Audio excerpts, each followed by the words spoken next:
ڈھیر ساری ڈکشنریاں لکھی گئی ہیں، اور ڈکشنریاں کیوں لکھی جاتی ہیں اور ڈکشنریوں کی طرف رجوع کیوں کیا جاتا ہے، یہ آپ سبھی لوگ جانتے ہیں کہ الفاظ جب عام فہم نہ ہو یا انسان کے ذہن و شعور سے ہم آہنگ نہ ہو اور اس کو اجنبیت کا احساس ہو، تب وہ ڈکشنری کا محتاج ہوتا ہے، ڈکشنری کی طرف وہ رجوع کرتا ہے۔ عربی زبان چونکہ قرآن کریم کی زبان ہے، ہماری شریعت کی زبان ہے، اس لیے عربی زبان کے حوالے سے بھی ہم کو یہ چیز جاننی چاہیے کہ اگر عربی زبان ہمیں سیکھی ہے اور عربی زبان عرب کے حوالے سے مشکل الفاظ ہمارے سامنے پیش آتے ہیں تو اس کو کس طریقے سے ہم ڈکشنریوں کی طرف رجوع کر کے کیسے اس کے معانی کو معلوم کریں اور کیسے اس کی تہ تک پہنچیں، اس کے استعمال کے طریقے کو دیکھیں، تو یہ ساری کی ساری چیزیں آج انشاءاللہ میں چاہوں گا کہ حق المقدور اس خشک موضوع کو آسان ترین طریقے پر آپ کے ذہن دماغ تک کر سکوں۔ دعا فرمائیے کہ اللہ رب العالمین اس کوشش میں مجھے کامیابی عطا فرمائے۔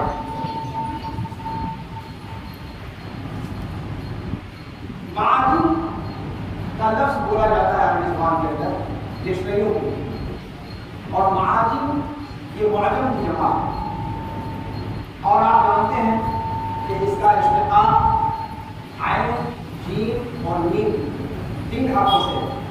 دراصل ایک چیز اور میں کہنا چاہتا تھا کہ اس سے پہلے والا جو محاورہ تھا اور یہ جو محاورہ ہے اس کے لیے اگر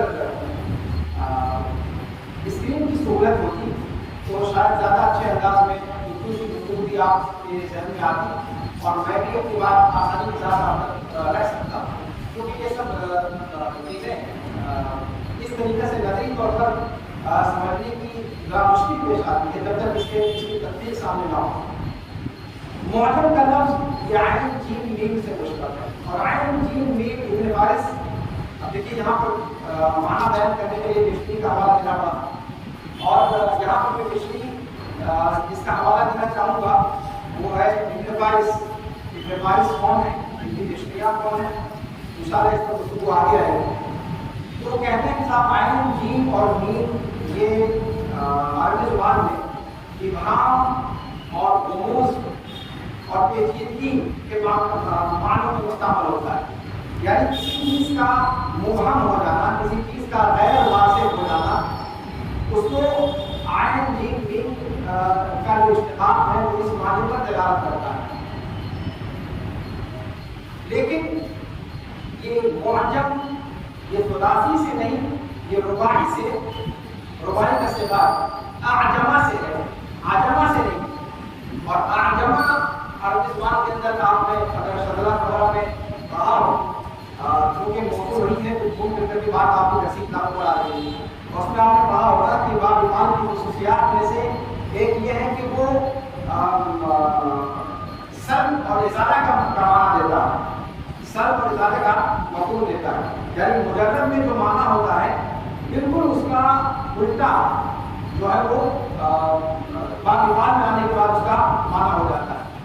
تو عجمہ کا معنی ہوتا ہے مبہم ہو جانا، کسی چیز کا پوشیدہ ہو جانا، لیکن جب اس کو باب افعال میں آپ لے کر جائیں گے، اعجمہ یعجم اعجامن جب آپ کہیں گے تو اس کا معنی ہوگا پوشیدگی، ابہام، خفا کو دور کر دینا، اس کو ظاہر کر دینا۔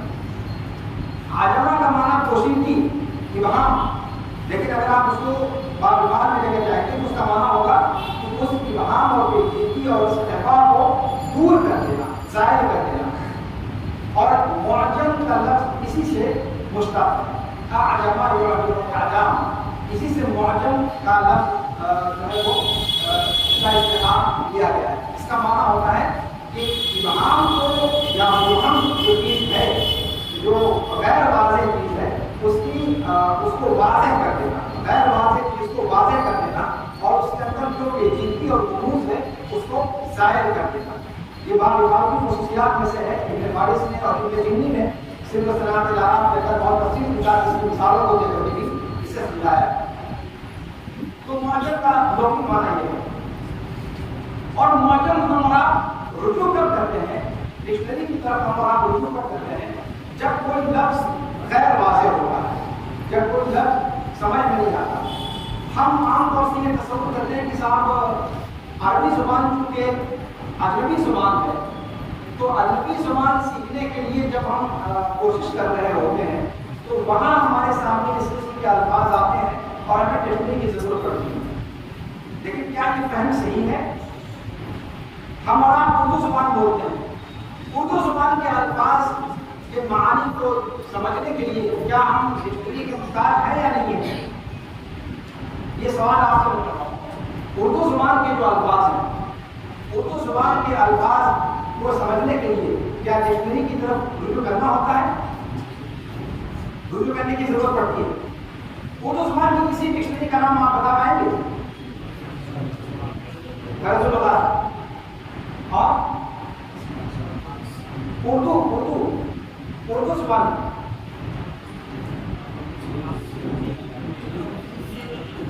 دیکھیے ابھی اس پر میں گفتگو کروں گا. ڈکشنریاں ایک زبان کی ہوتی ہیں، بعض ڈکشنریاں دو زبانوں کی ہوتی ہیں.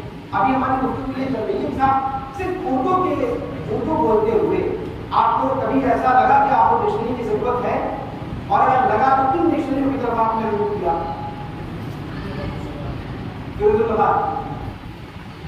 یعنی وہی ابتدا وہی انتہا یا اور کوئی بہرحال.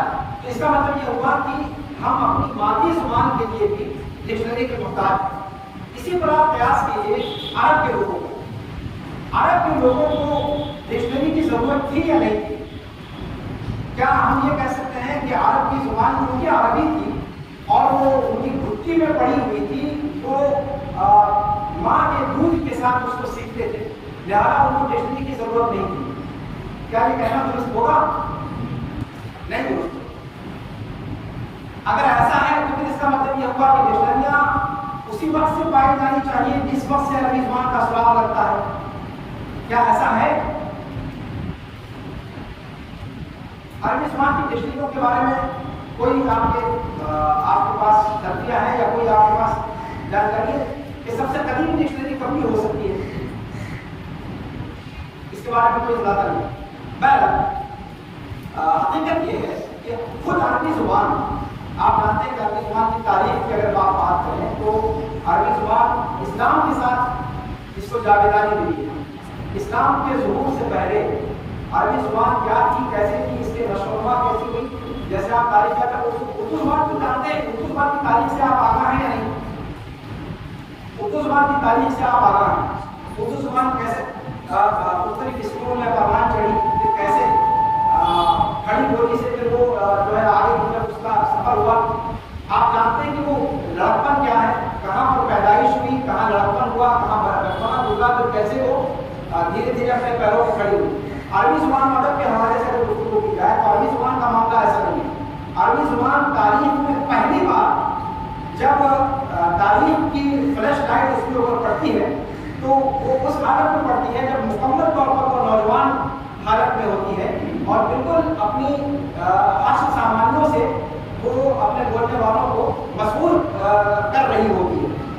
اس کا بچپنا کہاں گزرا، اس کی ولادت کہاں پر ہوئی، اس کا لڑکپن کیسا گزرا، اس کا بچپنا کیسا گزرا، یہ ہم کچھ نہیں جانتے. یعنی اسلام کے ظہور سے تقریباً 150 سے 200 سال پہلے تک کا زمانہ ہے جہاں سے عربی زبان کی قدیم ترین نقوش آپ تک دریافت ہو پائے.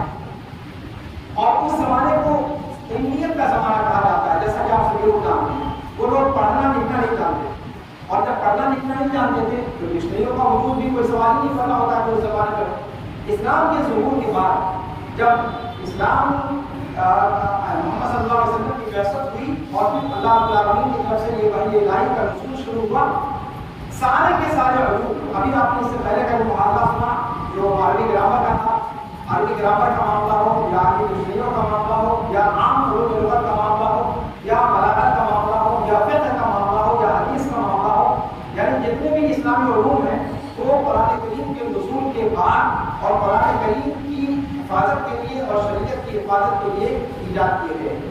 اس کا مطلب یہ ہوا کہ اگر قدیم ترین ڈکشنری بھی ہم کو دیکھنی ہوگی تو ہمیں اسلام کے ظہور کے بعد کا زمانہ دیکھنا ہوگا، اس سے پہلے اس کا کوئی وجود نہیں تھا۔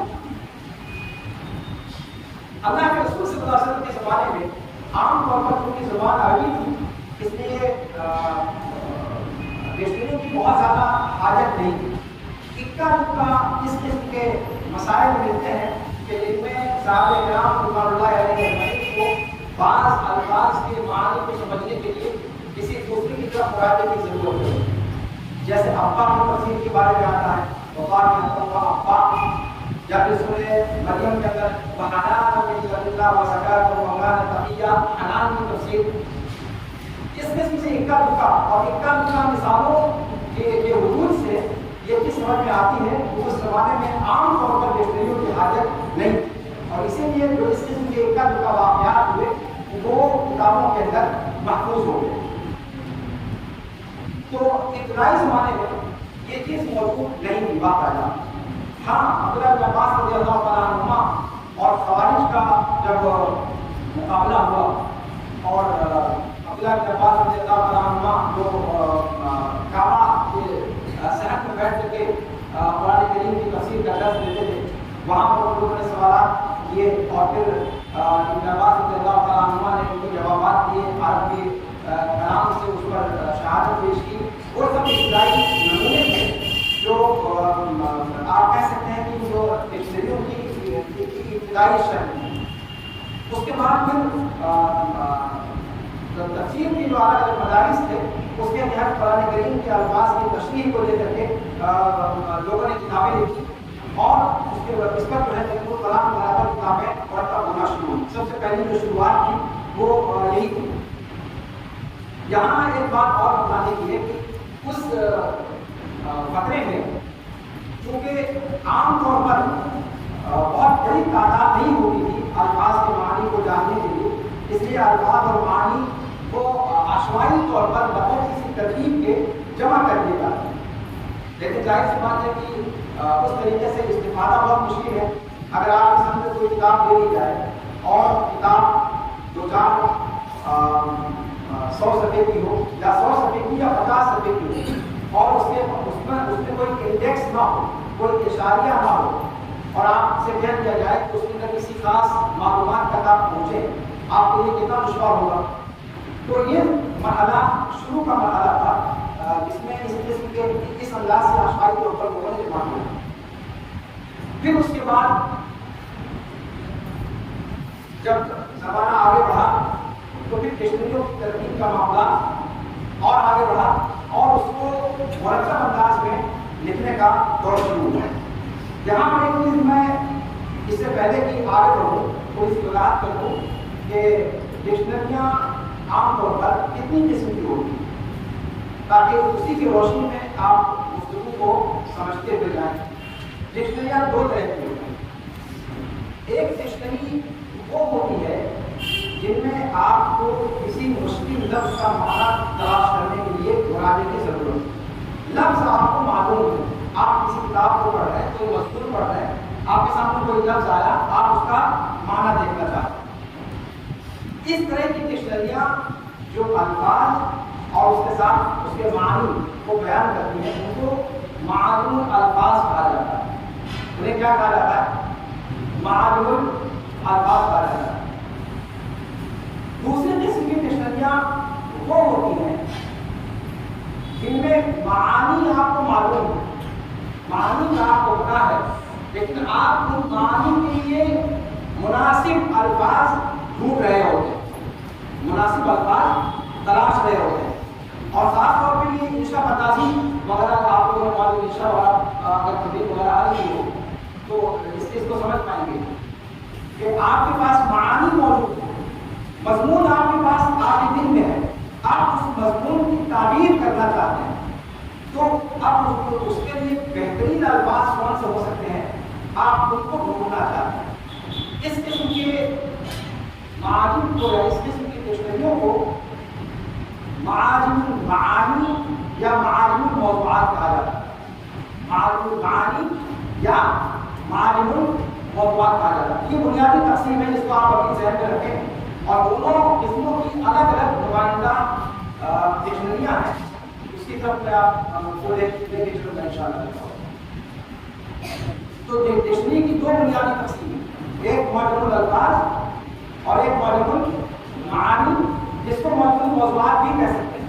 المعانی اور موضوعات میں ہے، اس میں بھی فرق ہے، لیکن اس دقیق فرق کی طرف میں آپ کو لے جاؤں گا.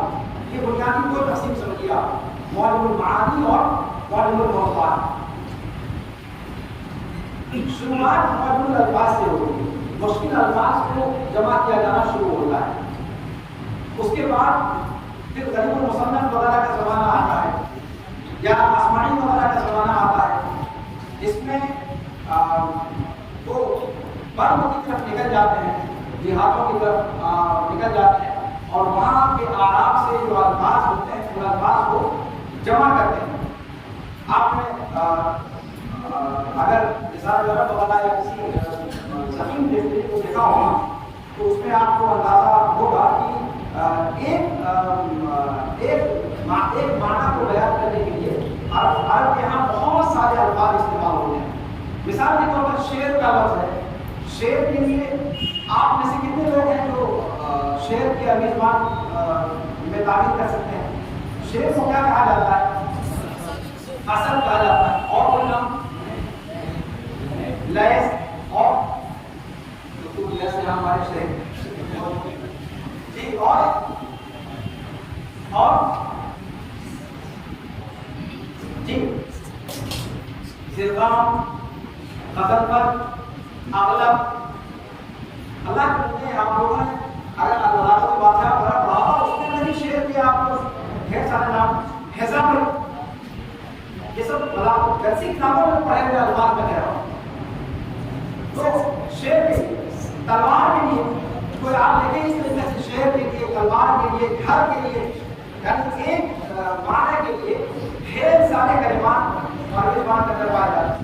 تو شروع کے زمانے میں جو بڑے بڑے ائمہ لغت تھے، عبدالمجید بن طیب الاسمعی کا نام آپ سامنے ذکر کیا، ان لوگوں نے کیا کاوشیں کی رہی کہ ایک معنی کے لیے جتنے الفاظ کو ملے ان کو انہوں نے ایک ساتھ جمع کر دیا.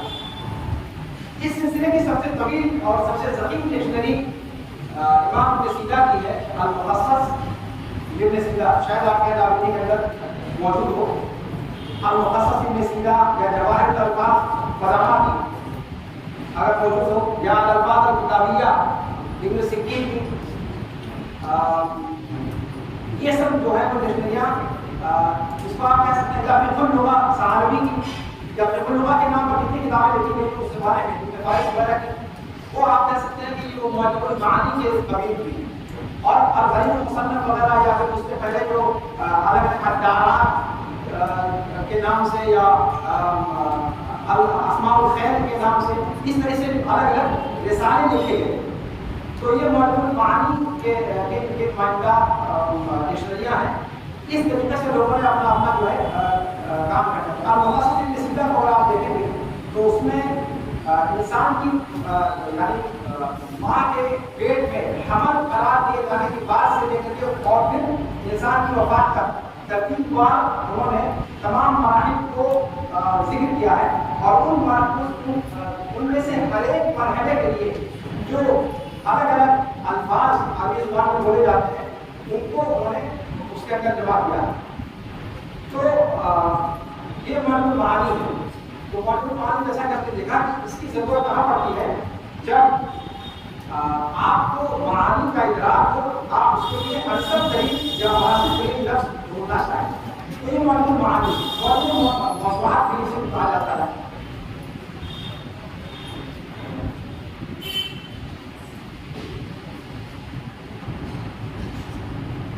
معجم المعانی کی ضرورت عام طور پر مضمون نگاری وغیرہ کی ضرورت پڑتی ہے، جہاں پر آپ چاہتے ہیں کہ آپ اپنی بات کو دقیق سے دقیق انداز میں بیان کریں. تو بہتر سے بہتر الفاظ کی تعبیر کیسے ہو، اس میں آپ کو یہ کتابیں بہت مفید ثابت ہوں گی. اور اسی لیے غالباً امام خلدون نے جب ادب کے 4 ارکان ذکر کیے، انہوں نے کہا کہ مقدمہ میں خلدون نے ذکر کیا کہ ہمارے زمانے کے علماء کہتے ہیں کہ عربی زبان و ادب کے 4 ارکان ہیں. ان 4 ارکان میں سے ایک کتاب امام ابن قتیبہ کی ہے، ادب الکاتب. ادب الکاتب کے نام سے، وہ بھی آپ کی لائبریری میں موجود ہوگی۔ اس کتاب کو بھی دیکھیں، یہ بہت اہم کتاب ہے، جائز کے شاگرد تھے اور امام ابن تیمیہ فرماتے ہیں کہ معتزلہ میں جائز کا جو مقام ہے اہل حدیثوں کے یہاں یا اہل سنت کے یہاں ابن قتیبہ کا وہ مقام ہے۔ وہ استاد معتزلی تھا اور ابن قتیبہ شاگرد جو ہے وہ اہل حدیث تھے، تو ان کی کتاب ادب الکاتب یہ ان کے استاد جائز کی کتاب اور بیان التمیم ان 4 ارکان میں سے ہے، اور امام ابن قتیبہ کے ادب الکاتب، تو ادب الکاتب کے اندر آپ دیکھیں گے اس کے اندر یہ سب چیزیں بیان کی گئی۔ اور یہ ان کتابوں کا مراجعہ خاص طور سے مدارس کے طلبہ کے لیے میں اس چیز کو میں خاص طور سے کرنا چاہوں گا کہ عربی کتابوں کے مطالعے کی عادت کریں۔ ہمارے یہاں ایک عجیب مصیبت یہ ہے کہ عربی زبان کو ایک پہاڑ سمجھ لیا جاتا ہے، اور یہی وجہ ہے کہ 8 سال 10 سال پڑھنے کے بعد بھی ایک طالب علم جھجک محسوس کرتا ہے عربی زبان میں اپنی باقی زمین کی ادائیگی میں۔ ابھی قواعد کی بات چلی، قواعد وغیرہ کا معاملہ بھی آپ پڑھیے ضرور، لیکن قواعد کو اپنا التزام نہ بنا لیجیے۔ یہ ذہن میں رکھیں آپ کہ قواعد وہ صرف ممد و معاون ہوتے ہیں آپ کو زبان کو سکھانے کے لیے، لیکن ایسا بالکل نہیں ہے کہ آپ نحو کے امام بن جائیں، سیکھوائے اپنے زمانے کے بن جائیں تب آپ عربی زبان بولنا شروع کریں گے۔ اگر یہ تصور آپ کے آئے تو یہ تصور آپ ختم کر دیں گے۔ اسپیکنگ پاور ایک الگ چیز ہوتی ہے، زبان فہمی زبان شناسی کو ایک الگ چیز ہوتی ہے، اور اسپیکنگ پاور کو ایک الگ چیز ہوتی ہے۔ آپ انگریزی دیکھتے ہیں کہ بچے اسکول کے اندر پڑھتے ہیں، پرائمری سے جو ہے وہ انگریزی زبان بولنا شروع کرتے ہیں، جبکہ انگریزی گرامر کا ان کو اتنا زیادہ علم نہیں ہوگا، تو گرامر اپنی جگہ پر ہے، وہ دھیرے دھیرے آپ کا پختہ ہوتا جائے گا، لیکن آپ جو بنیادی طور پر جملہ فعلیہ، جملہ اسمیہ، مبتدا، خبر، یہ چیز تو آپ جانتے ہی ہیں۔ تو اس اسٹرکچر کو اگر آپ سامنے رکھیں اور فاعل مفعول میں آپ فرق کر ہی سکتے ہیں، مرفوعات کیا ہیں، منصوبات کیا ہیں، جو ایک مبدئی چیزیں ہیں ان کو آپ اگر آپ نے سیکھ لیا ہے آپ استعمال کرنا شروع کر دیجیے، اور جتنا زیادہ آپ پریکٹیکل کریں گے اتنا زیادہ آپ کی بات صاف ہوتی چلی جائے گی۔ تو معجم المعانی یا معجم الموضوعات جو کہتے ہیں وہ آپ کے لیے اپنے معافی ضمیر کی ادائیگی کے لیے یا جو مضامین آپ کے ذہن میں ہیں اس کو صحیح انداز میں تعبیر کرنے کے لیے معجم المعانی اور موضوعات یہ آپ کے لیے بہت زیادہ مفید ہیں، اور اگر آپ ان کا استعمال کریں گے تو یقین مانیے سامنے والے کو فوراً ادراک ہو جائے گا کہ بندے کا علم کہہ رہا ہے۔ اب جیسے شعر کے لیے ڈھیر سارے الفاظ آپ نے خود بھی اس کے اندر حصہ لیا، لیکن کیا آپ کو لگتا ہے کہ وہ سارے الفاظ مکمل طور پر مترادف ہیں؟ اور ایک شعر کو بیان کرنے کے لیے آپ صرف اپنی تفنن طبع کے طور پر کبھی آپ نے یہ لفظ استعمال کر دیا، کبھی آپ نے یہ لفظ استعمال کر دیا، کبھی یہ لفظ استعمال کر دیا۔ عربی زبان تفنن طبع کی زبان نہیں ہے، اس چیز کو آپ ذہن رکھیں۔ ترادف عربی زبان میں ہے یا نہیں ہے، جو کوئی یہاں موجود ہے، اس پر بھی علماء لغت کا اختلاف ہے۔ بہت سارے لوگ اس کو مانتے ہی نہیں، اس لیے کہ یقیناً عربی زبان میں ترادف اس دقیق معنی میں اگر کہا جائے کہ کوئی دو لفظ مکمل طور پر ایک دوسرے کے جانشین ہے، اس طور پر کہ جہاں ان کا استعمال صحیح ہے وہاں دوسرے کا استعمال صحیح ہے، اس معنی میں ترادف عربی زبان کے اندر نہیں پایا جاتا۔ اور اسی لیے قرآن کریم کے اندر آپ غور کریں گے تو الفاظ کا استعمال جس طریقے سے قرآن کریم نے ایک معنی کی ادائیگی کے لیے الگ الگ قسم کے الفاظ کا استعمال کیا ہے، وہاں پر مفسرین اس بات کو بیان کرتے ہیں کہ جہاں پر کس لفظ کو قرآن نے بیان کر دیا وہاں اس کا لفظ استعمال نہیں کیا جا سکتا، گرچہ وہ اسی کے معنی میں۔ تو یہ جو دقیق فروق ہیں الفاظ کے درمیان، ان کے فروق کو جو ہے وہ آپ کہاں سے سمجھیں گے؟ جب آپ معجم المعانی یا معجم الموضوعات کو کا مراجعہ کریں گے۔ معجم الالفاظ اس سلسلے میں آپ کا تعاون نہیں کریں گے۔ معجم الالفاظ کے اندر بھی میں نے بتایا کہ معجم الالفاظ وہ الفاظ آپ کو معلوم ہے، ان کا معنی، ان کے معنی آپ کو اس کا پتہ نہیں، تو آپ معجم الالفاظ کی طرف رجوع کریں گے۔ تو معجم الالفاظ جو مرتب کیے گئے اس کی شروعات تقریباً 2 صدی ہجری سے ہوتی ہے، اور اس سلسلے میں سب سے پہلی کاوش جو پختہ ہمارے سامنے نظر آتی ہے وہ خلیل ابن احمد الفراہیدی کی ہے، جن کا انتقال سن 170 ہجری میں ہوا۔ یہ کئی علوم کے موجود ہیں، جن میں عروض کی بھی موجود ہے، فن نحو کے بھی یہ امام ہے. آپ جانتے ہیں کہ کتاب و سیبوئے جو ہے سیبوئے کی، لیکن اصلاً وہ فارمولات خلیل بن احمد ہی کے ہیں. خلیل بن احمد کے شاگرد تھے سیبوئے، تو انہوں نے اس کو جواب دیا.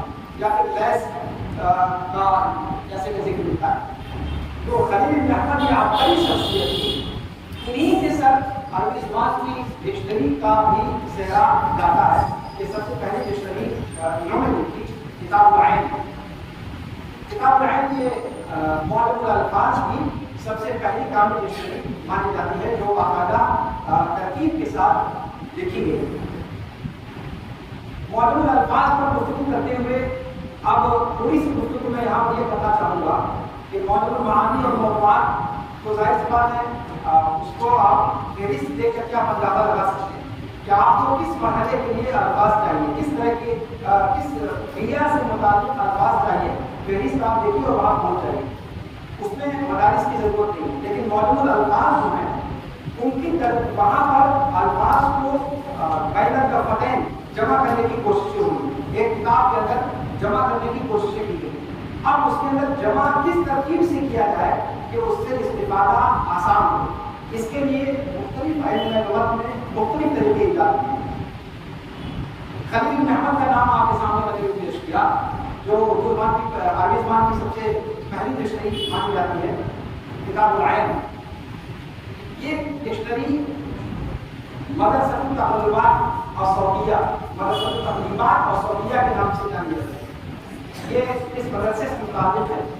مدرسۃ التقریبات الصوتیہ، مدرسۃ التقریبات الہدایہ، مدرسۃ القافیہ اور مدرسۃ الباریہ.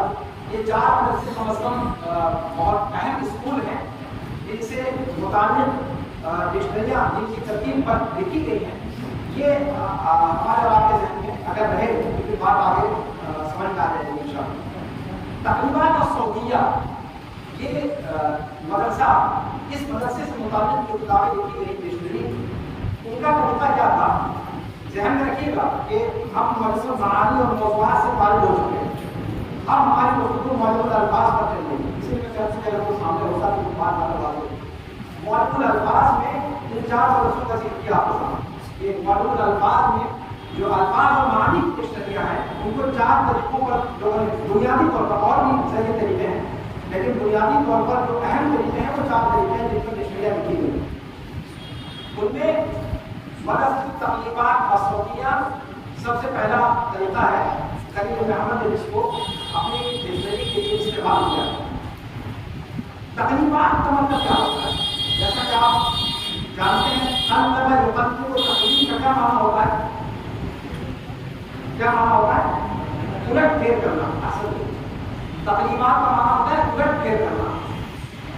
تو عربی زبان ایک چیز آپ اور دھیان رکھیں کہ عربی زبان دنیا کی بقیہ زبانوں سے اس معنی میں ممتاز ہے کہ عربی زبان اشتقاق کی زبان ہے. عربی زبان کس کی زبان ہے؟ اشتقاق کی زبان. آپ نے سب کہتا پڑھا ہوگا کس طریقے سے مصدر سے کتنے سارے صیغے نکلتے ہیں. سرف کبیر آپ نے پڑھا ہوگا، سرف صغیر پڑھا ہوگا آپ نے. تو یہ سارے جو صیغے بنتے ہیں اور یہ سارے جو اسماء اور افعال کے الگ الگ جو روپ آپ کو دکھائی دیتے ہیں یہ اشتقاق ہے. تو یہ اشتقاق صغیر ہے. یہ جو آپ علم صرف میں پڑھتے ہیں یہ اشتقاق صغیر ہے. اس کے مقابلے میں ایک ہوتا ہے اشتقاق کبیر. اشتقاق کبیر اور اشتقاق کبیر کیا ہوتا ہے کہ مادے کا اپنی اساس میں جا کر کسی ایک متحد معنی پر دلالت کرنا. تو تقریبات ابھی دھیرے دھیرے اس کو آگے بڑھتے ہیں. تقریبات کا معنی ہوتا ہے الٹ پھیر کرنا.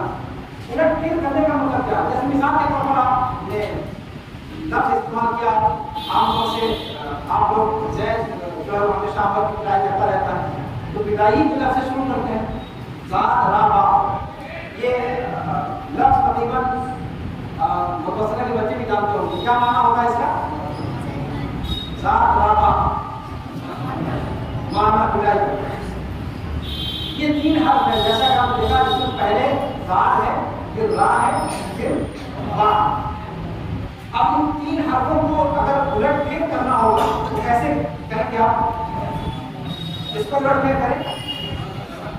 ذرابا سے بارازا، رابازا، زابارا، رازابا، بات نہیں ہے شکیں. تو خلیل بن احمد نے یہ طریقہ ایجاد کیا. یہ اصل میں چیلنج تھا سامنے کہ کیسے کسی بھی زبان کو، آپ جانتے ہیں کہ ڈکشنری کا مطلب ہوتا ہے کہ اس زبان کے سارے الفاظ کو جمع کر دینا، بنیادی طور پر مقصد یہ ہوتا ہے. لیکن کیا کسی بھی زبان کا احاطہ کیا جا سکتا ہے؟ اور زبانوں کا ہو سکتا ہے، لیکن عربی زبان کا، امام شافعی کا قول ہے کہ عربی زبان کا احاطہ سوائے اللہ کے کوئی نہیں کر سکتا. احاطہ کسی زبان کا، عربی زبان کا خاص طور پر اس کا احاطہ، استقصاء یہ ممکن نہیں. جب استقصاء ممکن نہیں ہے تو پھر کم از کم وہ طریقہ ہونا چاہیے جس میں یعنی اکثر الفاظ یا غالب الفاظ جمع ہو جائیں. تو اس کے لیے طریقہ کیا ہو؟ تو خلیل بن احمد نے یہ طریقہ ایجاد کیا کہ چونکہ عربی زبان اشتقاق کی زبان ہے، اس نے جو بھی مادہ ملا ثلاثی کا، رباعی کا، اس کو اٹھایا اور اس کو مختلف شکلوں میں الٹ پھیر دیا. اور الٹ پھیر کرنے کے بعد جتنی شکلیں بنتی ہیں ان شکلوں کو اپنے سامنے رکھا، بطاقات پر الگ الگ کارڈ بنا کر کے اس کو رکھا. اور اس کے بعد دیکھا کہ اس میں سے کون عربی زبان میں مستعمل ہے اور کون مستعمل نہیں. جیسے ثلاثی کی کتنی شکلیں آپ دیکھ رہے ہیں سامنے، رباعی کو اسی کی شکلیں ملیں گی. تو 5 شکلیں 6 شکلیں جو ہے تقریباً نکلتی ہیں ثلاثی سے. تو اس کو انہوں نے الٹ پھیر کر کے اتنی شکلیں بنائی. اور اس کے بعد عربی زبان مطلب کا جو ذخیرہ ان کے پاس تھا، جو شعراء کا کلام اور ادب جو ان کے پاس موجود تھا، اس میں انہوں نے ڈالا کہ کیا یہ لفظ استعمال ہے یا نہیں.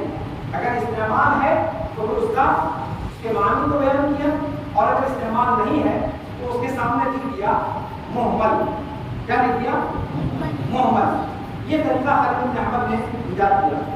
اور یہ تقریبات کا طریقہ آگے چل کر کے بھی ایک سنت بن گیا. اور اسی طریقے پر ائمہ لغت نے اپنی ڈکشنریوں کو ترتیب دیا. لیکن تقریبات کے ساتھ یہاں آپ دیکھ رہے ہیں کہ ایک وصف اور جڑا ہوا ہے، اور وہ کیا ہے؟ صوتیہ. تقریبات الصوتیہ. صوتیہ کا کیا مطلب ہوتا ہے؟ آواز. عربی زبان آپ جانتے ہیں کہ تجوید اور مخارج پر اس پر خاص توجہ کی جاتی ہے. تو انہوں نے مخارج میں حروف کے اعتبار سے الٹ پھیر کرنے کے بعد مخارج کے اعتبار سے اپنی کتاب کے اندر اس کو ترتیب کیا. تو سب سے دور کا جو مخرج ہے وہ کون سا ہے؟ آپ جانتے ہیں کہ مخارج میں حروف، اگر آپ نے تجوید کچھ مقالیات پڑھا ہو تجوید کے، تو اندازہ ہوگا کہ حروف کے مخارج موٹ سے شروع ہوتے ہیں اور حرف تک چلے جاتے ہیں. شروعات کہاں سے ہوتی ہے؟ موٹ سے ہوتی ہے. اور کہاں تک چلا جاتا ہے؟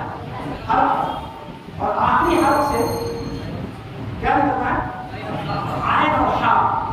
تو عین وہ جو ہے کیونکہ یہ آخری مخرج ہے جہاں سے یہ حرف نکلتا ہے، تو وہاں سے خلیل بن احمد نے اپنی ڈکشنری کی شروعات کی. اسی لیے اس ڈکشنری کو کتاب العین کہا جاتا ہے، کیونکہ شروعات کی اس میں عین سے کی گئی ہے. تو ان کا طریقہ کیا ہے اس ڈکشنری کے اندر؟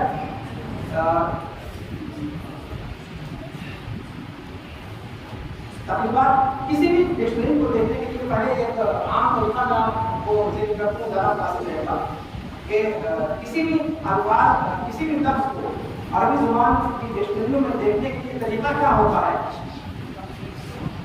احسنتم بارک اللہ فیکم لا تضحوا. ماشاءاللہ یعنی تربیہ ہے آپ لوگوں کو. کسی بھی صیغے کو، کسی بھی کلمے کو اگر آپ ڈکشنری میں ڈھونڈنا چاہیں تو سب سے پہلے اس کو آپ جلد کریں، یعنی اس کے زوائد جتنے حروف ہیں، حروف زوائد آپ جانتے ہیں جو ثلاثی مزید وغیرہ کے اندر استعمال کر کے اس کو بنایا جاتا ہے. آپ زوائد سے اس کو پاک کریں، زوائد سے اس کو پاک کریں، یعنی اس کا ثلاثی مجرد نکالیں. ثلاثی مجرد نکالنے کے بعد پھر اس کو آپ ڈکشنری کے اندر تلاشیں. اب تلاشیں گے کیسے؟ پھر اس کے اندر آپ کو یہ سب ترتیبات دیکھی جائے گی کہ جس ڈکشنری کی طرف آپ رجوع کرتے ہیں وہ ڈکشنری کس مدرسے سے متعلق ہے.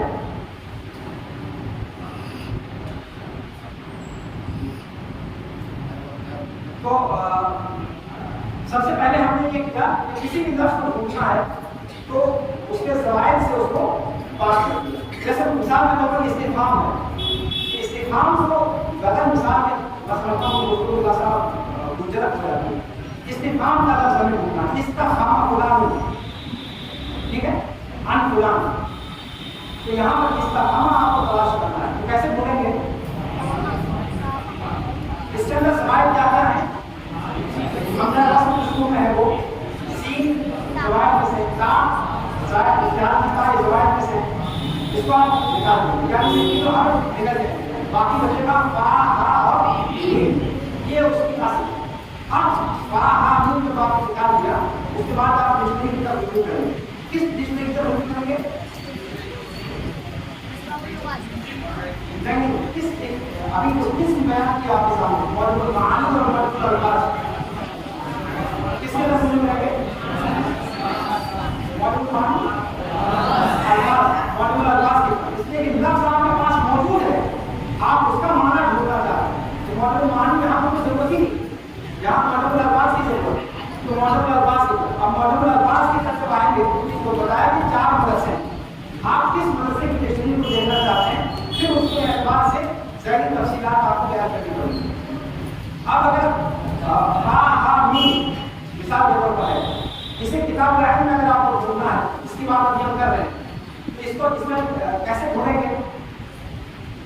یہ بتا چکا ہوں آپ کو کہ خلیل بن احمد سب سے پہلا کام یہ کرتے ہیں کہ کسی بھی مادے کو اس کی جتنی بھی شکلیں ہیں ان تمام ممکنہ شکلوں میں، یعنی باقاعدہ میتھمیٹک کا طریقہ ہے جس میں 2 اور 2 4 ہی ہوں گے، 5 یا 3 کبھی نہیں ہو سکتے. بہت زبردست طریقہ ایجاد کیا ہے اور اس کا الہام کیسے ہوا ان کو اپلائی کرتا ہے.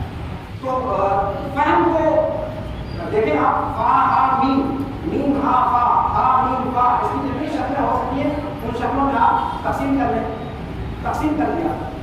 لیکن آپ یہ دیکھنا ہے کہ کتاب العلم میں اس کو آپ کہاں پائیں گے، کہاں پر اس کو ذکر کریں گے؟ فا کے اندر ذکر کریں گے، ہا کے اندر ذکر کریں گے یا میم کے اندر ذکر کریں گے؟ احسن کہاں ہم نے ابعاد المخارج سے انہوں نے ترتیب شروع کی ہے. کہاں سے؟ حروف حلقی سے شروعات کی ہے. حروف حلقی سے شروعات کی ہے تو فا ہا میم میں فا شفوی ہے، میم بھی شفوی ہے، پھر ہا یہ حلقی ہے، ہا حمزہ ہا عین ہا اور غین ہا. تو اس کا مطلب یہ ہوا کہ اس لیے آپ کو ہا کے اندر جا کر تلاش کرنا پڑے گا. وہیں پر فا ہا میم کی جتنی شکلیں ہیں وہ ساری شکلیں آپ کو وہیں پر ملیں گی. یعنی ہا کو ڈھونڈ لیجیے آپ، وہیں پر اس کی بقیہ شکلیں ہیں، اس کی جو اور ترتیبات ہیں وہ سب آپ کو وہیں پر ملیں گی. اسی طریقے سے باد، را اور با جو مثال شروع کیا تھا میں، اس کو اگر آپ کو تلاشنا ہو کیسے ڈھونڈیں گے؟ باد ڈاڑھ کا مطلب ہے، را لتا حصہ اور با شفا سے تعلق ہے، موڑ سے تعلق ہے. اس میں آپ کو کہاں پر لگتا ہے کہ یہ پہلی جگہ جہاں پر رونا نکل سکتے ہیں اس کو؟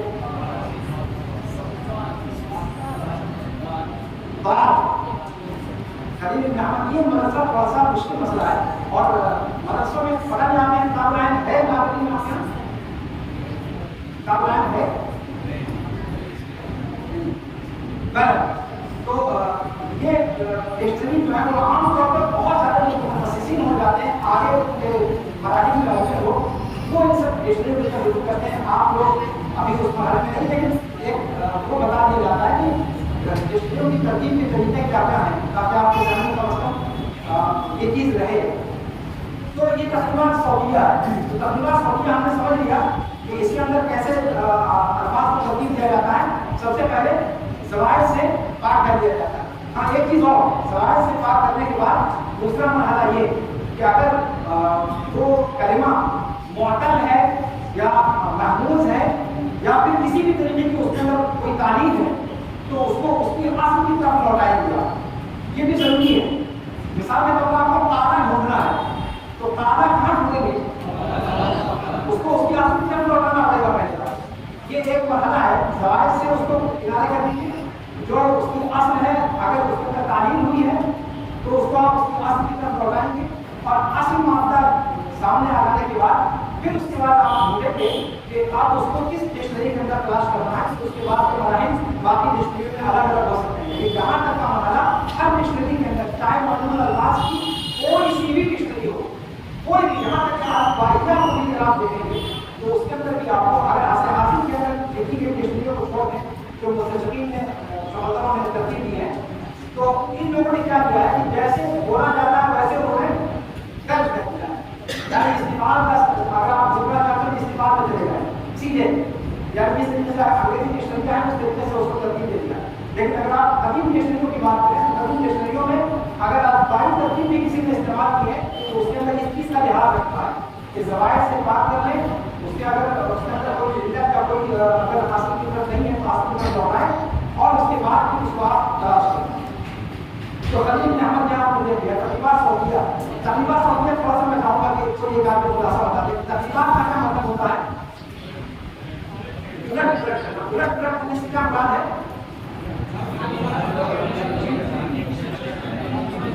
اس کی جو ممکنہ شکلیں ہیں خلاصی کو اس کے اندر رکھا جائے. روایت کی جو شکلیں ہیں اس کے اندر کیا جائے. اس کو تقریبات کہا جاتا ہے. اور یہ تقریبات صرف صوفیہ میں نہیں ہے, یہ ہدایت میں اس کا بھی ذکر بھی آ رہا ہے.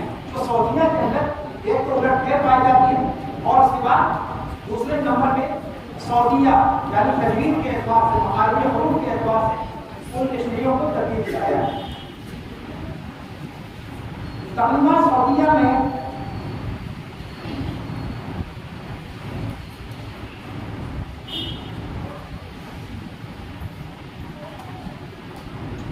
کتاب العلم کے تعلق سے آپ کو اس کو استفسار کرنا ہے. اس مدرسے کے تعلق سے کوئی استفسار ہے یا آگے بڑھے؟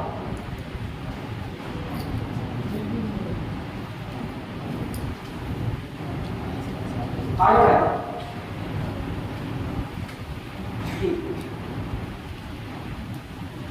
تو یہ مدرسہ تعلیمات اور صوتیہ تھا. اس کے بعد مولانا الفاظ کا دوسرا مدرسہ ہے وہ ہے مدرسہ تقریبات الحجازیہ.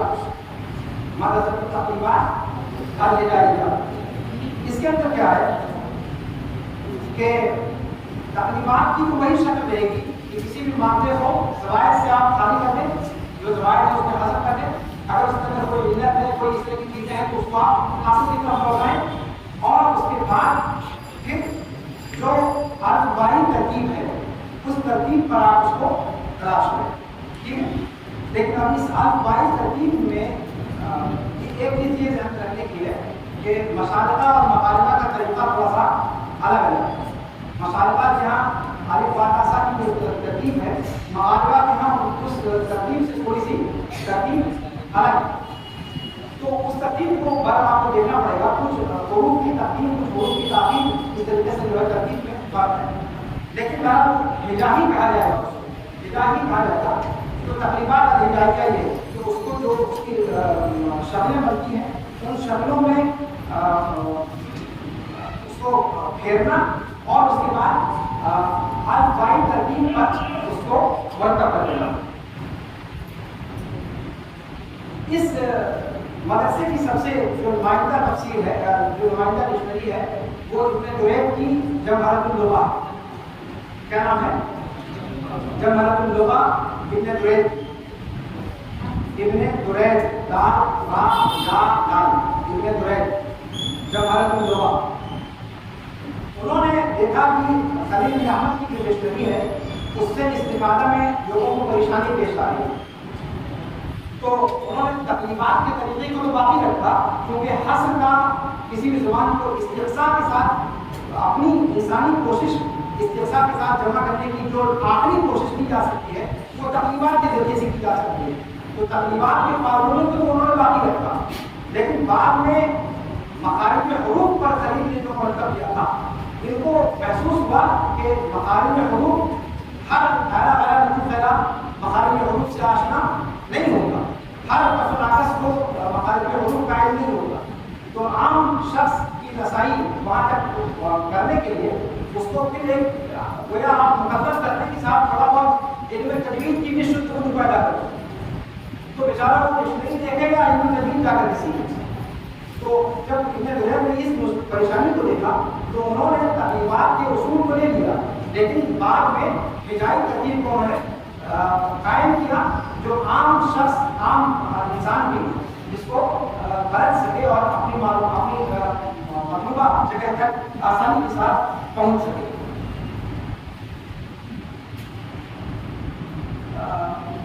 تقریبات سعودیہ میں کتاب العلم کا نام ذکر کیا ہے اور کسی کتاب کا نام آپ سامنے نہیں ذکر کیا. وہاں پر آپ دیکھ سکتے ہیں القاری ابو علی القاری خلیل بن احمد جی کے مدرسے کے پر اس دیکھنے کو ترتیب دیا گیا ہے. القاری ابو علی القاری، اور یہ ابو علی القاری وہی ہیں جن کو ابن خلدون نے عدد کے 4 ارکان کی کتابوں میں ذکر کیا ہے. اس کی کتاب عدد کے 4 ارکان میں سے الامانی ابو علی القاری، یہ بشارتہ ہی میں سے ہے، یعنی علماء مشرقی میں سے ہیں یہ، لیکن یہ اندلس چلے گئے تھے، اندلس کی فتح کے بعد، اور وہاں جا کر کے انہوں نے اپنا مسئلہ درس پوچھایا تھا اور وہیں کے ہو کر کے رہ گئے. تو آپ یہ کہہ سکتے ہیں کہ علماء اندلس میں سے بھی ہے، لیکن خاص ان کی علماء مشارقہ یہی انہوں نے علم حاصل کیا. وہاں جا کر کے انہوں نے اپنی کتنی لکھے ہی تو قصب فیض یہاں سے کیا، لیکن منور انہوں نے یورپ کو کیا. تو البارہ ابو علی القاری. اسی طریقے سے تہذیب اللغہ ازہری، تہذیب اللغہ ازہری یہ بھی اسی مدد سے متعلق. ابھی آپ ڈکشنریوں کو لکھ لیں، پھر میں ان ڈکشنریوں کی کچھ ذہنی خصوصیات ہیں. یعنی کیا صرف میں نے کہا آپ سے کہ تفاضل تباہ بالکل نہیں ہے اب اس بات میں، تو کیا صرف ہم منہ کا مزہ ذائقہ لگنے کے لیے کبھی ہم نے تقریبات سعودیہ کی ڈکشنری کا حوالہ دے دیا، کبھی تقریبات ہجائیہ کا حوالہ دے دیا؟ کیا اس لیے یہ ڈکشنریاں لکھی گئی ہیں، یا ہم اپنے علم کی محتاج کو ظاہر کریں کہ صاحب فلاں ڈکشنری تک ہماری پہنچ ہے؟ عربی زبان کی ڈکشنریاں اس لیے نہیں، ہر ڈکشنری کی اپنی کچھ خصوصیات ہیں جو اور ڈکشنریوں کے اندر نہیں پائی جاتی، اور سب کا بیان کرنا ممکن نہیں ہے، لیکن جو کچھ مخصوص ڈکشنریاں ہیں اس کی طرف آخر میں اشارہ کروں گا کہ ایک طالب علم کو کم از کم ان ڈکشنریوں کو اپنے پاس رکھنا چاہیے. تو تہذیب اللغہ میں سے تو تہذیب اللغہ ازہری کی، اور ایک اور چیز یہ تہذیب اللغہ کی خصوصیت دیکھی ہے کہ ازہری جو ہے یہ علماء لغت میں عام طور پر لوگ تھوڑا سا کھسکے ہوئے، یعنی اہل سنت والجماعت سے تعلق ساروں کا نہیں تھا. ان میں سے چند ایک ہیں جو علماء اہل سنت کی ہیں. یہ ازہری ان میں سے امام شافعی کے بہت بڑے عالم تھے، اور امام شافعی کی زبان پر انہوں نے ایک الگ ڈکشنری لکھی ہے، ایک الگ الظاہر کے نام سے امام شافعی ہی کی ڈکشنری ہے. تو فقہی ڈکشنری بھی انہوں نے لکھی ہے. تو یہ محدث بھی تھے، اور ایک پہلو یہ ہے اس حوالے سے کہ آپ عقدی فراہمیاں نہیں پائیں گے، اس لیے کہ ڈکشنریاں بھی عقدی فراہمیوں کو پھیلانے کا ایک ذریعہ ہے. تو آپ کہاں سے معلومات لیتے ہیں اس چیزوں کو بھی دیکھنا پڑے گا. تہذیب اللغہ ازہری کی اس لائنے سے قابل اعتماد ہے کہ یہ محدثین میں سے بھی ہیں اور اہل سنت والجماعت میں سے ہیں. اور تیسری اہم سب سے بڑی بات یہ کہ انہوں نے یہ باقاعدہ ایک مرتبہ طلبہ کے لیے سفر کر رہے تھے اور ان کا قافلہ ٹوٹ دیا گیا تھا، ان کو غلام بنا دیا گیا تھا، اور پھر یہ بندوں کے ساتھ، آرام کے ساتھ، بدبوؤں کے ساتھ ایک اچھا خاصا عرصہ ان کو گزارنے کا موقع ملا. اور آپ جانتے ہیں کہ ڈکشنریوں کو جمع کیا گیا ہے وہ بدبوؤں کی زبان سے سن کر کے. آپ جانتے ہیں کہ بدبو عرب میں سب سے فصیح مانے جاتے ہیں. اللہ کے رسول صلی اللہ علیہ وسلم کو آپ جانتے ہیں کہ ولادت کے بعد کہاں بھیج دیا گیا تھا؟ بعد میں بھیج دیا گیا تھا. کیوں؟ اس میں بھی فصیح عربی سیکھنے، فصیح عربی زبان، فصیح عربی زبان کو سیکھنے کے لیے. تو برف کے لوگوں کی زبان فصیح زبان ہے، اور یہ بعد کے زمانے تک باقی ہے. بلکہ برف میں 14 صدی ہجری تک، اگر آپ نے اللہ کو پڑھاتے ہوئے آپ نے اساتذہ نے آپ کو بتایا ہو کہ عربی زبان کب تک حجت مانی جاتی ہے، کب تک کے لوگوں کی قول کو حجت مانا جاتا ہے، اس کے بارے میں ہے ان معاملوں کو. عصر احتجاج کہاں تک ہے؟ صبر نہ ہو والے لوگ، ہاں قواعد کے باب میں آپ نے شعراء کا شعر پڑھا ہوگا یا آیت پڑھی ہوگی یا حدیث پڑھی ہوگی، تو کب کس دور کے شعراء کے کلام کو حجت مانا جا سکتا ہے؟ اس کے بارے میں کوئی خفیہ ہے؟ یہ ایک ذہنی بات ہے، حالانکہ اس کو جانا کی ضرورت نہیں ہے، اس کو نوٹ کر لیں. یہ معلومات پر آپ نے کارآمد ہے. 2 صدی ہجری تک شہروں میں اور 4 صدی ہجری تک بڑوں میں، یعنی ان کی زبانیں بڑوں میں 4 صدی ہجری تک محفوظ تھی ان ساری خرافات سے جو فتوحات کی وجہ سے عام طور پر عرب لوگوں میں آ گئی.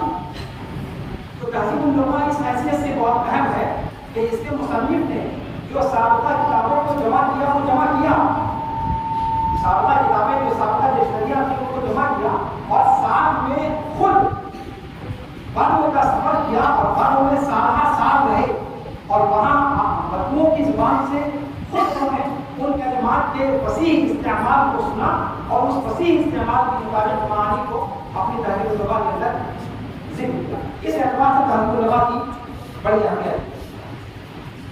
اسی طریقے سے المحیط مدرسہ تقریبات کمپلیکس ڈکشنریاں شمار کر رہا ہوں.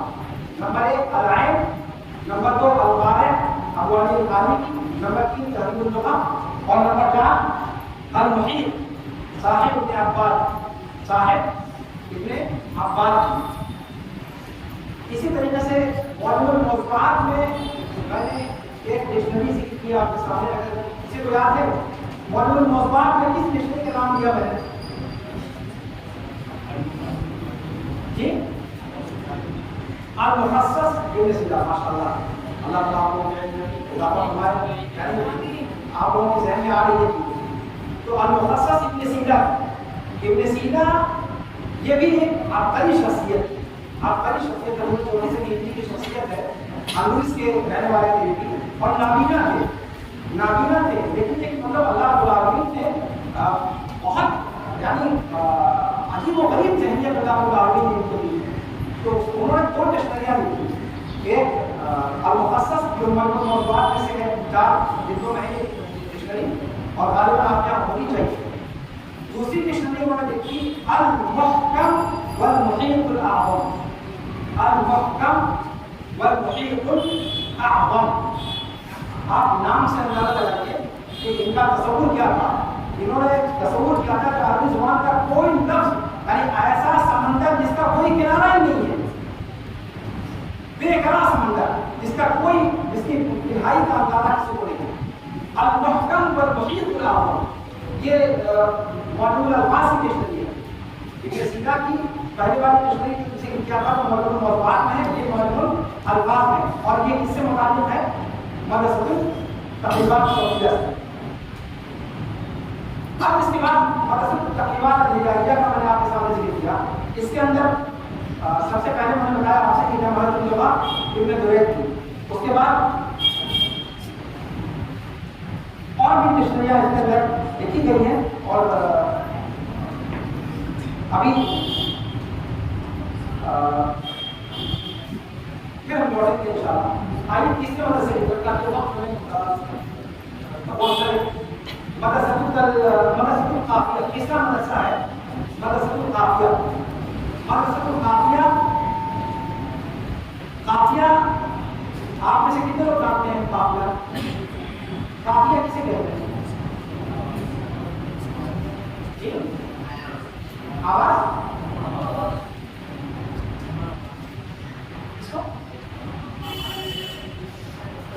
ہم آواز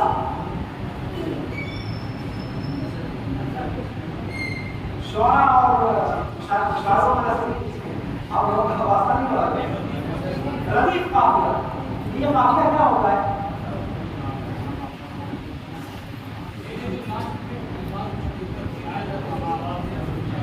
ہر بحر کا آخری قبیلہ، یعنی جس بحر میں بھی شاعری کی جائے اس بحر کے آخری قبیلے کو قافیہ کہا جاتا ہے. اس میں آپ صدر حادث کہتے ہیں، صدر بیت اور حادث بیت یعنی دوسرے مسئلے کا آخری قبیلہ وہ قافیہ ہوتا ہے. اور قافیہ ہی کی طرف عربی زبان میں اردو میں تو اس کی پابندی زیادہ ضروری ہے، عربی میں پابندی ہوا کرتی تھی. شعر یا آزاد شاعری وغیرہ کے ایجاد سے پہلے تو عربی زبان میں قافیہ بہت زیادہ معنی رکھتا ہے اور قافیہ ہی اصل ہوتا ہے، پورا قصیدہ اسی کی طرف منسوب کیا جاتا ہے۔ معلقات آپ لوگوں نے پڑھا ہے، معلقات پڑھا ہے، اس کا معلقہ کیا کہا جاتا ہے اس کو؟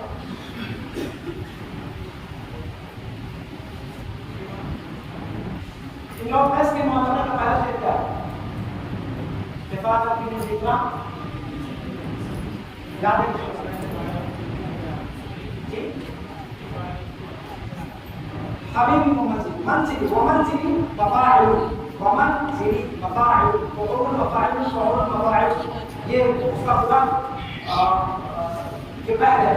اور آخری جو ہے مفاعل، تو جہاں آپ دیکھیں لام ہے آخری، جہاں پر جو ہے اسی لیے اس کو منسوب کیا جاتا ہے قصیدہ لامیہ۔ کیا کہا جاتا ہے؟ قصیدہ لامیہ۔ تو عربی زبان میں قافیہ اس کو کہتے ہیں۔ وہ اس کی وضاحت یوں کرنی پڑی کہ قافیہ اگر نہیں سمجھیں گے تو مدرسے کو قافیہ بدل جا بڑا سمجھ میں نہیں آئے گا۔ تو مدرسے کو قافیہ یہاں سے نام دیا کہ کسی بھی کلمے کو جب آپ زوائد سے زوائد کو حذف کریں اور اس کے اندر جو بھی علت ہے اس علت کو ختم کر کے اصل کی طرف لوٹا دیں، اگر کوئی اس کے اندر اختلاف ہے یا کس طرح کی اس کے بعد جو کلمہ بچتا ہے اس کلمے کے آخری حرف کے اعتبار سے ڈکشنری کو مرتب کر جاتا ہے۔ مثال کے طور پر ضربہ ہم لے رہے ہیں تو ضربہ میں مدرسۃ القافیہ میں ہم کہاں دیکھیں گے؟ با میں دیکھیں گے، یعنی آخری حرف جو ہوگا کلمہ جو بچا ہوا کلمہ ہے اس کے آخری حرف کو با بنائیں گے اور جو پہلا حرف ہے اس کو فصل بنائیں گے۔ آخری حرف کیا بنائیں گے؟ با، اور پہلا حرف جو ہے اس کو فصل۔ تو ضربہ کو اگر ہم دیکھنا چاہیں گے تو کہاں بولیں گے؟ باب البا فصل الضاد، باب البا فصل الضاد۔ یہ مدرسۃ القافیہ کے اندر جتنی ترتیب دی گئی ہے وہ اس ترتیب سے ترتیب دی گئی۔ اس میں جو ڈکشنری نمایاں طور پر ذکر کی جائے گی وہ آپ کو سر ڈاکٹر نے ذکر کیا ہے، اس کا نام مجھے بلاتے ہوئے انہوں نے ایک ڈکشنری کا نام دیا تھا، اس کے ذہن میں ہے حکیم صاحب نے ڈکشنری کا نام دیا لا کتنا دھیان سے آپ کو سننے کو کیا ہو جائے۔ حکیم صاحب نے اس ڈکشنری کا نام دیا تھا سہا نہیں سہا، صحیح کہا، یہ صحیح لفظ کیا ہے؟ السہا۔ بہت لوگ اس میں غلطی کرتے ہیں، سہا اس کو سب اس کا صحیح کیا ہے؟ السہا، لیکن یہ مختصر نام ہے، اس کا پورا نام کیا ہے؟ تاج اللغہ و صحاح العربیہ۔ پورا نام کیا ہے؟ تاج اللغہ و صحاح العربیہ۔ یہ جوہری انہوں نے اس ڈکشنری کو ترتیب دیا ہے، اور یہ بھی عربی زبان کی جیسا کہ آپ کو بتا دیں کیا یہ اہم ترین ڈکشنری میں شمار ہوتی ہے، اور یہ بھی ڈکشنریوں پر لکھنے والے جو علماء تھے ان میں یہ عالم دین، یہ عالم لغت، یہ بہت ابتکار ان کے ہاتھ، یعنی نئی چیزیں ایجاد کرنے کا ایک سخت سوال کریں، کیا ایک سخت سوال تھا۔ تو آتا ہے اسلامی تاریخ کہ سب سے پہلے اڑنے کی کوشش کس نے کی تھی؟ کئی لوگوں کا نام آتا ہے، اس میں ان کا بھی نام ذکر کیا جاتا ہے کہ اڑنے کی سب سے پہلی انسانی کوشش ان کے ذریعے سے عمل میں آئی تھی، اور وہی شاید ان کو موت کا سبب رہا۔ مگر تو تاج اللغہ و صحاح العربیہ یہ جوہری ہوئی، اس کے بعد پھر اسی طرز پر اور ڈکشنریاں لکھی گئی۔ مدرسہ کی ترتیب الہجائی القوائی کی ترتیب پر آئیے، جو آخری ترتیب ہماری باقی لکھی ہے، اس میں ترتیب ہجائی القوائی اس کے اندر بھی میں نے آپ سے ذکر کیا کہ ترتیبات تو باقی رہیں گی، ترتیبات باقی رہیں گی، اور اس کے بعد پھر حروف ہجائی کی ترتیب سے وہ باتوں کو ذکر کرتے ہیں۔ اس میں ابن فارس کی مجمل اللغہ ذکر کیا ہے، مجمل اللغہ ابن فارس کی، ابن فارس کی دو ڈکشنریاں، ابن فارس کی دو ڈکشنریاں ہیں، بلکہ اگر موجود موضوعات کو شامل کر دیں تو آپ کہہ سکتے ہیں کہ 3 ڈکشنریاں ہیں، موجود الفاظ میں 2 اور موجود موضوعات میں 1۔ بالکل لغا ابن فارس وہ بہت ضروری نہیں ہے، یہ بہت اہم کتاب ہے اور بالکل لغا موضوع پر اساسیات کو شمار کی جاتی ہے۔ موجود الفاظ میں انہوں نے 2 ڈکشنریاں لکھی، ایک مجمل لغا اور دوسری معجم مقاییس اللغہ، معجم مقاییس اللغہ۔ اور یہ ڈکشنری وہ ڈکشنری ہے کہ جس ڈکشنری کا ہر طالب علم کی لائبریری میں ہونا ضروری ہے، ہر طالب علم کو ذاتی طور پر اس ڈکشنری کو رکھنا چاہیے۔ اس کے اندر انہوں نے کیا کیا ہے، خلیل بن احمد کے سوچنے کے انداز سے، یعنی کہ جنہی والا نے جس کتاب میں سوچا تھا اس بات کو کہ اشتقاق کبیر جو ہوتا ہے کسی بھی کلمے کا، تو اس کی ساری جو تقسیمات ہوتی ہیں، جو ساری شکلیں ہوتی ہیں، اس میں کوئی ایک عام معنی ہوتا ہے جو مشترک ہوتا ہے، ایک عام معنی ہوتا ہے جو مشترک ہوتا ہے اس کی ساری شکلوں میں، ساری اس کی جو تقریبات کی شکلیں ہیں۔ تو مقاییس جیسا کہ آپ نام سے ہی سمجھ پا رہے ہیں، مقیاس کہا جاتا ہے پیمانے کو، مقاییس لغت کے پیمانے، کیونکہ آپ کی بہت عجیب و غریب ڈکشنری ہے اور ابن فارس کی یہ مقاییس سے لغا ہے۔ تو یہاں ترتیب ہجائی الفاظی کی ترتیب سے جو لکھا ہوا ہے وہ مجمل لغا ہے، یہ مختصر ہے۔ اسی طریقے سے زمخشری کی اساس البلاغہ ہے، زمخشری جاویدہ زمخشری جس کی کتاب سب سے مشہور کون سی ہے؟ الکشاف جو معرفت الدارہ تفسیر کی ہے، معتزلیوں کا امام تھا اور اہل سنت والجماعت کو بڑی ننگی ننگی گالیاں دیتا تھا، لیکن علم کا بھرے دے گا تھا، جس کی وجہ سے ہم آج تک ان کی تفسیر کو پڑھتے ہیں۔ ابو طاہر الجانی کی بلاغت کے اندر جو نظریاتی طور پر چیزیں بیان کی ہیں، اس کو عملی طور پر قرآن کریم کی آیات اور تطبیق سب سے پہلے زمخشری کی کیا ہے، اور سب سے جامع قدیم جو بلاغی تفسیریں ہیں زمخشری کا شمار اس میں کیا جاتا ہے۔ عصر حاضر میں اگر ابن عاشور کو ہٹا دیا جائے تاکہ وہ تحریک والے کو، تو آج تک اسلامی تاریخ میں اتنی زبردست بلاغی تفسیر کو جو نہیں، گرچہ وہ معتزلی ہے وہ اپنی فکر ہے، تو اس سے اس کے نظریات سے بچنے کے لیے جو ہمارے سلف کی کاوشیں کی ہیں اس کو سامنے رکھ کر کے تفسیر سے استفادہ کیا جا سکتا ہے۔ تو زمخشری کی ایک کتاب ہے اساس البلاغہ۔ اساس البلاغہ نام سے لگتا ہے کہ یہ بلاغہ کی کتاب ہے، لیکن یہ بلاغہ کی کتاب نہیں ہے، یہ کیا ہے؟ ڈکشنری ہے، اور آج ہماری ترتیب پر علامہ زمخشری نے اس کو ترتیب دیا ہے۔ اس کے نام سے دھوکہ کھانے کی وجہ سے سارا کے اندر بھی مسجد نبی کے اندر کی لائبریری ہے، وہاں کی لائبریری نے بھی اس کتاب کو بلاغہ کی کتاب سے لگا رکھا ہے۔ اساس البلاغہ نام ہے، بلاغہ کی کتاب میں اس کو جو ہے لگا رکھا تھا۔ ہمارے استاد دکتر فضل یوسف اندھاوی شاہ حضرت کے استاد تھے، ان کی المعارف العربیہ اس کی ایک کتاب ہے، اور میں ان ساری باتیں جو آپ کو بتا رہا ہوں یہ سمجھ لیجیے کہ انہیں سے قصد کیا ہوا ہے، براہ راست انہوں نے ہم کو پڑھایا تھا، اور ان کے استاد تھے دکتور حسین نصار۔ کیا نام تھا؟ حسین نصار۔ المعجم العربی عربی زبان کی ڈکشنریوں پر بالکل حرف عاطف کہہ سکتے ہیں آپ اس کو، سب سے ذکیم اور سب سے موثوق اور معتبر مقام حسین نصار کا ہے، جو فوجی یوسف الحافظ کے استاد تھے، یعنی ہمارے استاد کے استاد تھے، اور المعارف العربیہ کی دکتور فوجی یوسف الحافظ انہوں نے بتایا کہ وہ جا کر انہوں نے حرف کر کے بتایا کہ یہ بلاغہ کی کتاب ہے، اس میں جو ڈکشنری ہے، تو پھر اس کو نکلوا کر کے ڈکشنریوں والے حصے میں جا کے کرتا ہے۔ تو اساس البلاغہ اس کے اندر زمخشری کیا ہے؟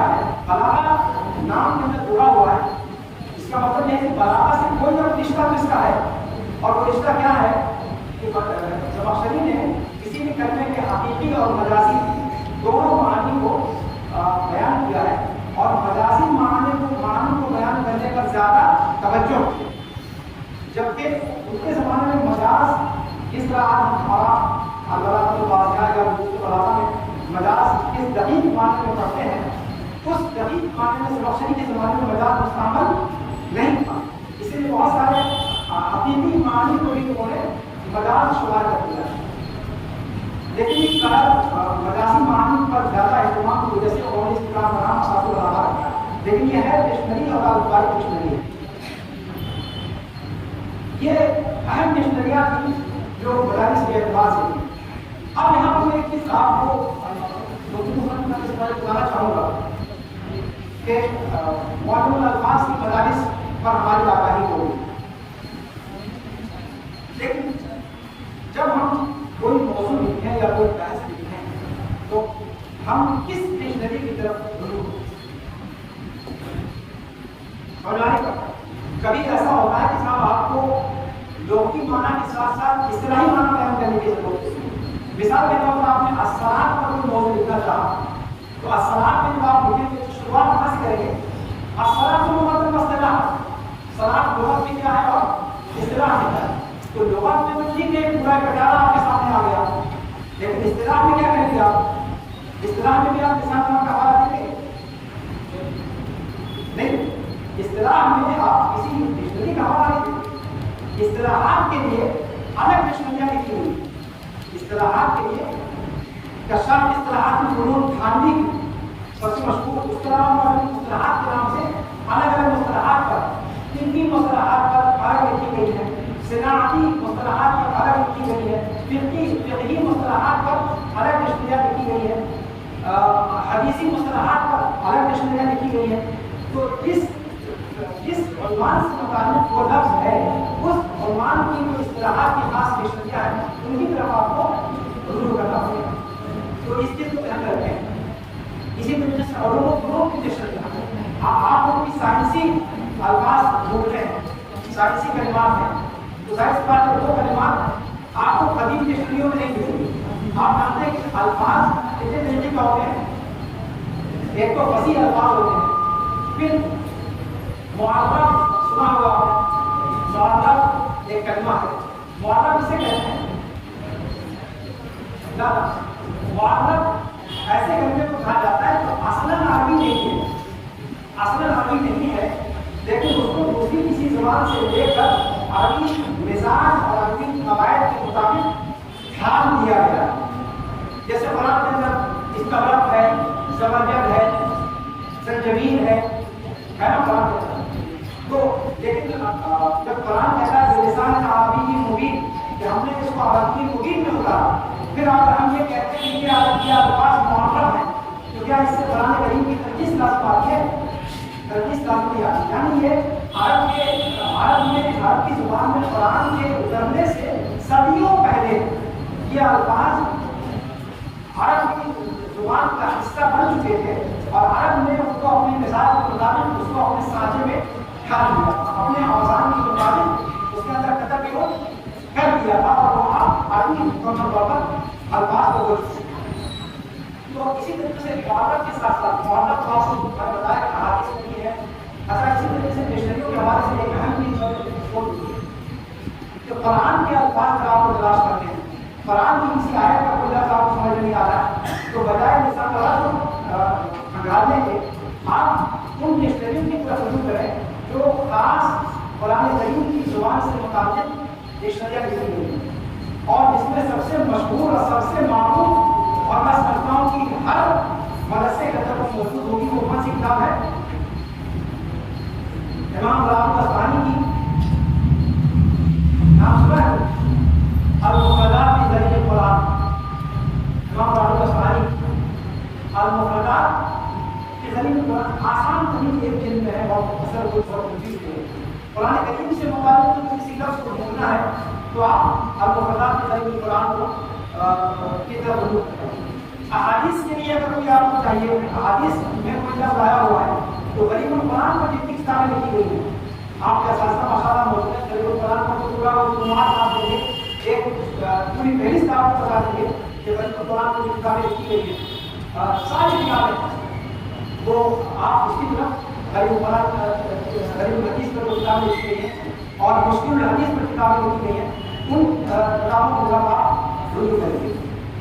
اس طریقے سے جو ہے اسی طریقے سے حدیث میں سب سے زیادہ جامع جو بعد میں اپنے سے پہلے والی ساری ڈکشنریوں کو سمبل کیا کے اندر وہ کون سی کتاب ہے؟ ابن الاثیر کی ابن اثیر کی کتاب النہایہ فی غریب الحدیث والاثر، النہایہ یہ امام ابن اثیر کی یہ سب سے جامع مانی جاتی ہے غریب الحدیث کے تعلق سے۔ اگر آپ کو کوئی لفظ لکھنا ہے تو آپ النہایہ کی طرف لے کر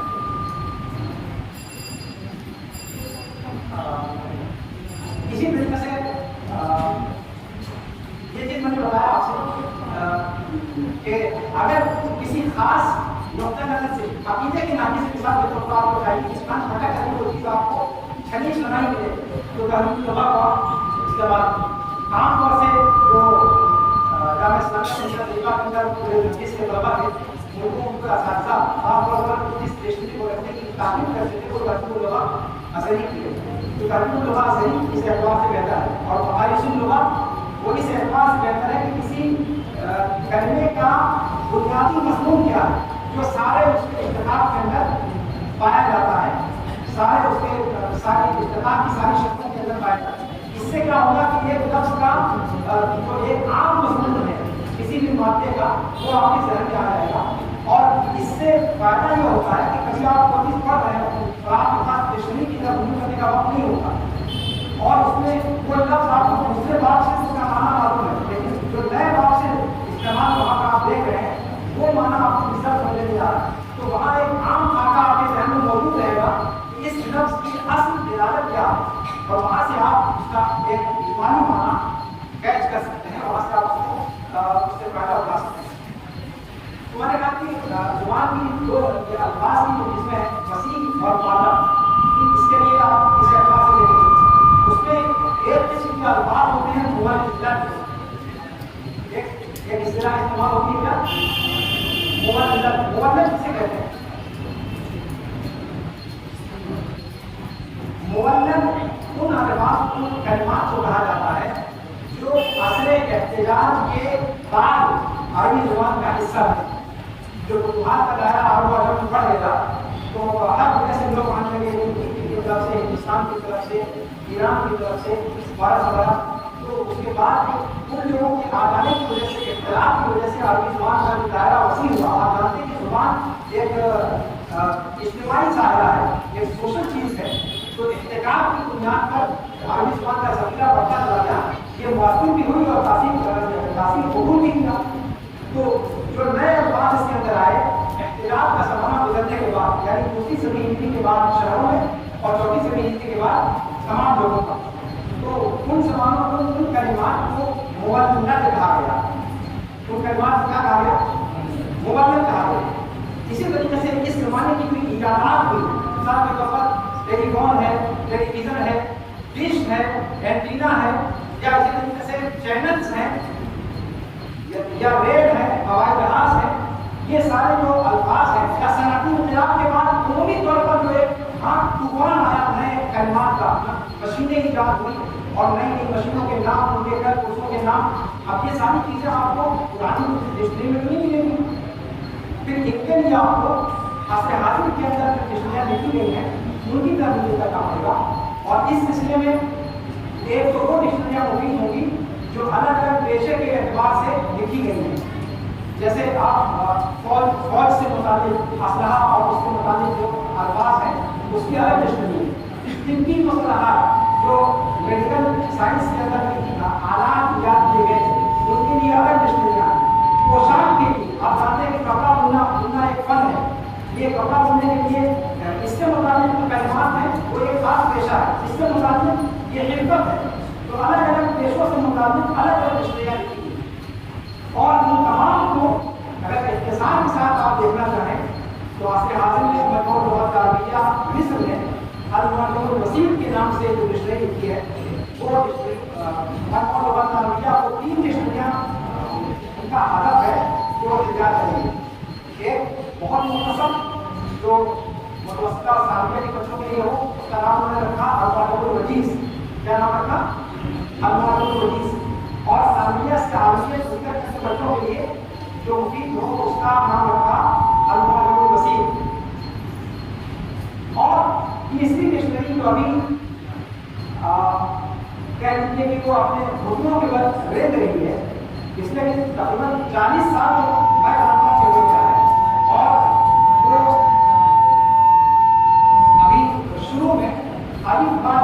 پھر آگے نہیں بڑھ سکتے. شروع کی جتوں ہی میں ابھی وہ لگے ہوئے ہیں. اس ڈکشنری کا نام ہے المعجم الکبیر. المعجم وہ آ جائے گی تو پھر وہ باتیں انسائکلوپیڈیا ہوگی, لیکن وہ آئے گی کب تک پتا نہیں, شاید مسئلہ گزر گئے.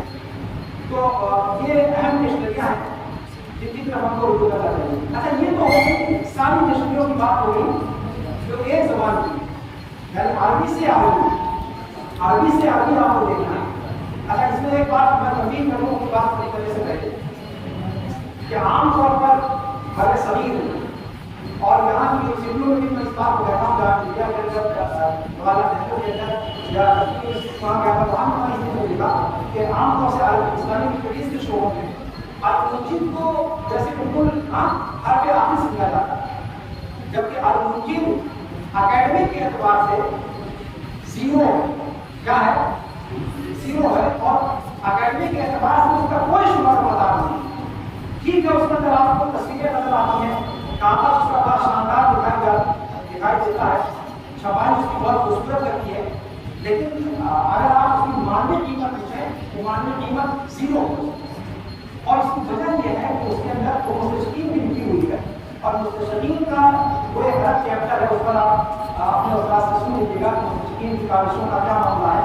ان کی کاوشیں یقیناً نہیں ہیں, قابل قدر رہی ہیں, لیکن وہ کاوشیں ایسی نہیں ہیں کہ اپنے مختلف طلبا کے ہاتھ میں ہم ان کی کتابوں کو دے دیں, اس لیے کہ وہ زہر حلال ہے.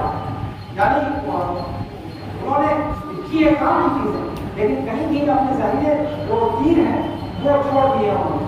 تو اس لیے المنجد کا حوالہ یا المنجد سے استفادہ کم از کم اکیڈمک طلبا کو نہیں کرنا چاہیے. جو عام لوگ ہیں وہ استفادہ کر سکتے ہیں, لیکن اکیڈمک جو لڑکے باقاعدہ ایک اکیڈمک لائن سے پڑھ رہے ہیں اس کو چاہیے کہ وہ اس سے آپ کو دور رکھیں. المنجد ہو یا اسی طریقے سے مستشقین کی اور بھی ڈکشنریاں ہیں, اور کچھ مستشقین کی ڈکشنریاں المنجد کے مقابلے میں بہت بہتر ہے, بہت درجہ, لیکن اس کا ذکر نہیں کیا جاتا ہے, اور اس کا ذکر زیادہ ہمارے یہاں شروع معلوم ہو جائے. دوبارہ یہ خلاصہ ہوا یہ عربی زبان کی ڈکشنری ہے.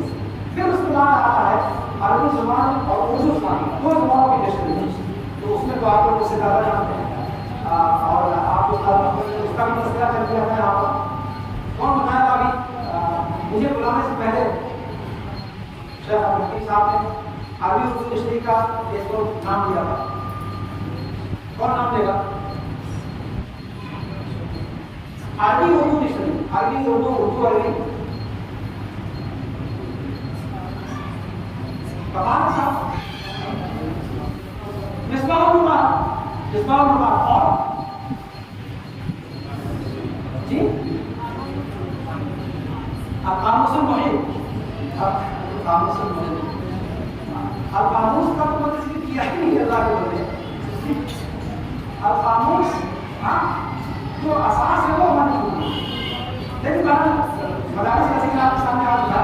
القاموس اس لیے تو ذہن رکھیں کہ عالم اطلاق عربی زبان کی اگر کہہ سکتے ہیں کہ دریا کو اردو میں سمیٹ دیا گیا ہے تو وہ کون سی کتاب ہے؟ القاموس المحیط. اس کے نام پر کہا کہ القاموس والے نے چوری کر کے اپنی ڈکشنری کا نام رکھا القاموس. اصل القاموس المحیط کس کی ہے؟ کیا فیروز آبادی, مجددین فیروز آبادی محدث بھی تھے, حدیث کتب کی کتابیں ہیں اور علوم قرآن کی کتابیں لکھی ہیں. تو القاموس المحیط, یہ قاموس المحیط پر ایک پکچر مستقل دینے کی ضرورت ہے, اس لیے کہ وہ بے انتہا اختصار ہونے کی وجہ سے اس کے اندر بہت رموز استعمال کیے, بہت خاص رموز استعمال کیے ہیں. ان رموز کو سمجھنا بہت ضروری ہے. ان رموز کو سمجھے بغیر آپ اس سے استفادہ صحیح طریقے پر نہیں کر پائیں گے. دیکھیے کہ بہرحال اگر کوئی شخص اقتصادی طور پر اگر آپ کے پاس پیسے کی کمی ہے اور آپ لسان عرب وغیرہ جیسے زمین ڈکشنریاں ہیں, اگر آپ چاہتے ہیں کہ ایک جلد میں آپ کے پاس ہو تو القاموس المحیط آپ کو اپنے پاس رکھنی چاہیے. مختصر اور جامع یہ ڈکشنری ہے, وقت بہت زیادہ ہو چکا ہے اور جو شڈول ہے جتنا پھیلائیں گے وہ پھیلتی جائے گی.